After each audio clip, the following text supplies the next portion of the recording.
Hi friends, welcome back to Kavitha perfect beauty. ಇವತ್ತು ನಿಮಗೊಂದು beauty ರೆಸಿಪಿನ ಹೇಳಿಕೊಡೋಣ ಅಂತ ಬಂದಿದ್ದೀನಿ ಸ್ನೇಹಿತರೆ. ತುಂಬ ಸುಲಭ, ಆದರೆ ನಿಮಗೆ ಈ ಪದಾರ್ಥ ಎಲ್ಲ ಕಡೆ ಸಿಗಬೇಕು ಅಷ್ಟೇ. ಸೊ ಈಗ ಆಲ್ರೆಡಿ ನಾನು ಇದ್ರ ಬಗ್ಗೆ ಸಿಗೋದು ಕಷ್ಟ ಅಂತ ಅನ್ನೋದ್ರ ಬಗ್ಗೆ ಎಲ್ಲ ಹೇಳಿದ್ದೀನಿ. ಸಿಕ್ಕೋರಿಗೆ ತುಂಬ ಒಳ್ಳೆಯದು. ಈಗಿದು ನಮ್ಮ ಚರ್ಮದ ಸೌಂದರ್ಯಕ್ಕೋಸ್ಕರ. ಸೊ ನಾವು ಪಿಂಕ್ ಗುಲಾಬಿನ ನಾವು ತಗೊಳ್ಬೇಕು. ಇಲ್ಲಿ ಒಂದು ಗುಲಾಬಿಯಷ್ಟು ನಾನು ತೊಗೊಂಡಿದ್ದೀನಿ, ಚೆನ್ನಾಗಿ ತೊಳೆದಿದ್ದೀನಿ. ಈಗ ಅದನ್ನು ನಾನು ಕುಟ್ಟಾಣಿಯಲ್ಲಿ ಹಾಕ್ಬಿಟ್ಟು ಅದನ್ನು ಕುಟ್ಕೊಳ್ತಾ ಇದ್ದೀನಿ. ನೀವು ಇದನ್ನು ಮಿಕ್ಸಿಗೆ ಹಾಕ್ಕೊಳ್ಬಾರ್ದು. ಕುಟ್ಟಾಣಿ ಇಲ್ಲ ಅಂದರೆ ಅಟ್ಲೀಸ್ಟ್ ನೀವು ಲಟಾಣಿಗೇನೋ ಅಥವಾ ಮನೇಲಿ ಗುಂಡು ಕಲ್ಲಂತೂ ಇದ್ದೇ ಇರುತ್ತೆ. ಸೊ ಅದನ್ನು ತೊಗೊಂಡು ನೀವು ಇದನ್ನು ಕುಟ್ಕೊಳ್ಬೇಕು. ಇದು ಸಂಪೂರ್ಣ ಪೇಸ್ಟ್ ಆಗಬೇಕಿದು. ಸೊ ಕುಟ್ಟಿದ್ರೆ ಆವಾಗಲೇ ನಿಮಗೆ ರಸ ಬಿಡೋದು ನೀಟಾಗಿ ಗೊತ್ತಾಗುತ್ತೆ. ಪೇಸ್ಟು ಕೂಡ ತುಂಬ ಬೇಗ ಆಗುತ್ತೆ. ವಿತಿನ್ 2 ಮಿನಿಟ್ಸಲ್ಲಿ ನಿಮಗೆ ಇದು ಸಣ್ಣ ಆಗೋಗ್ಬಿಡುತ್ತೆ. ನೋಡಿ, ಪೇಸ್ಟ್ ರೆಡಿ ಆಗಿದೆ ಈಗ ಇದು. ಈಗ ಇದನ್ನು ನಾವು ಎಲ್ಲನೂ ಬಳಕೊಂಡು ನೀಟಾಗಿ ಕೈಯಲ್ಲಿ ತಗೊಳ್ಬೇಕು. ಒಂದು 3 ಬೆರಳಷ್ಟು ಅಷ್ಟೇ ನಮಗೆ ಸಿಗುತ್ತೆ. ಇದು ಇಷ್ಟೇ ಸಾಕು ನಮಗೆ. ಒಂದು ಬೌಲಲ್ಲಿ ಇದನ್ನು ಗಟ್ಟಿಯಾಗಿ ಹಿಂಡಿ ರಸ ತಗೊಳ್ಬೇಕು. ಅದನ್ನು ಕೇವಲ ಹೂವಿನ ರಸ, ಇದಕ್ಕೆ ನೀರಾಗಲಿ ಬೇರೆ ಯಾವುದೇ ಪದಾರ್ಥಗಳಾಗಲಿ ಅವಶ್ಯಕತೆ ಇಲ್ಲ.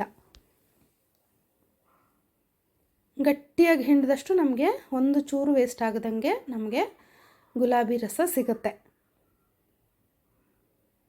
1 ಚಮಚದಷ್ಟು ನನಗೆ ಇಲ್ಲಿ ರಸ ಬಂದಿದೆ. ಈಗ ಇದಕ್ಕೆ ನಾನು ತುಂಬ ಮುಖ್ಯವಾದಂತಹ ಪದಾರ್ಥ ತಗೊಳ್ತಾ ಇದ್ದೀನಿ.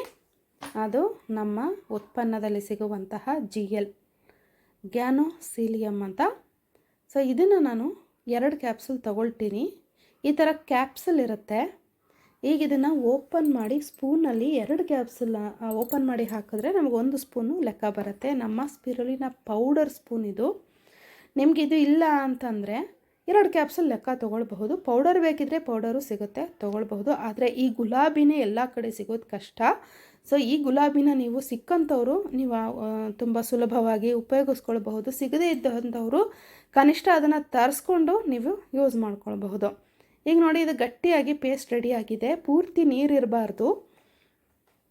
ಈ ಥರ ಪೇಸ್ಟ್ ರೆಡಿಯಾಗಿದೆ. ಇದನ್ನು ನಮ್ಮ ಮುಖ ಮತ್ತು ನಮ್ಮ ಕೈ, ನಮ್ಮ ಕಾಲುಗಳು ಎಲ್ಲೆಲ್ಲಿ ಕಪ್ಪಾಗಿರುತ್ತೆ, ಎಲ್ಲೆಲ್ಲಿ ನಮಗೆ ಪಿಗ್ಮೆಂಟೇಷನ್ ಅಂತ ಅನಿಸುತ್ತೆ, ಆಮೇಲೆ ನಮಗೆ ಫೇಸ್ ಡಲ್ ಅಂತ ಅನಿಸುತ್ತೆ ಅಥವಾ ನಮಗೆ ರಿಂಕಲ್ಸ್ ಅಂತ ಅನಿಸುತ್ತೆ, ಆ ಜಾಗದಲ್ಲೆಲ್ಲ ನೀವು ವಾರದಲ್ಲಿ 2 ಬಾರಿ ನೀವು ಇದನ್ನು ಹಚ್ಕೊಳ್ಬೇಕು.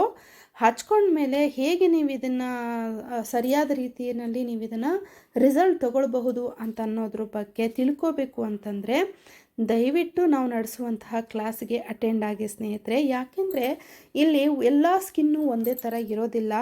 ಎಲ್ಲ ಜನರದ್ದು ಒಂದೇ ರೀತಿ ಪ್ರಕೃತಿ ಇರಲ್ಲ, ದೇಹ ಪ್ರಕೃತಿ. ಹಾಗಾಗಿ ಜಸ್ಟ್ ನಾನು ನಿಮಗೆಲ್ಲೊಂದು ರೆಮಿಡಿನ ತೋರಿಸ್ತಾ ಇದ್ದೀನಿ. ಆದರೆ ಇದನ್ನು ಯಾವ ರೀತಿ ಪ್ರಕೃತಿ ಇರುವಂಥವ್ರು ಯಾವ ರೀತಿ ನೀವು ಅದನ್ನು ಬಳಸ್ಕೊಳ್ಬೇಕು ಅಂತ ಅನ್ನೋದ್ರ ಬಗ್ಗೆ ಯಾರು ನಮ್ಮ ಹತ್ರ ಕ್ಲಾಸಿಗೆ ಬರ್ತಾರೆ ಅವ್ರಿಗೆ ತಿಳಿಸ್ಕೊಡುತ್ತೆ. ಫ್ರೆಂಡ್ಸ್, ಹೇಗಿದೆ ರೆಸಿಪಿ? ಇಷ್ಟ ಆಗಿದೆ ಅಂತ ಅಂದ್ಕೊಂಡಿದ್ದೀನಿ ಸ್ನೇಹಿತರೆ. ವಿಡಿಯೋ ಕೊನೆಯವರೆಗೂ ನೋಡಿದ್ದಕ್ಕೆ ಧನ್ಯವಾದಗಳು.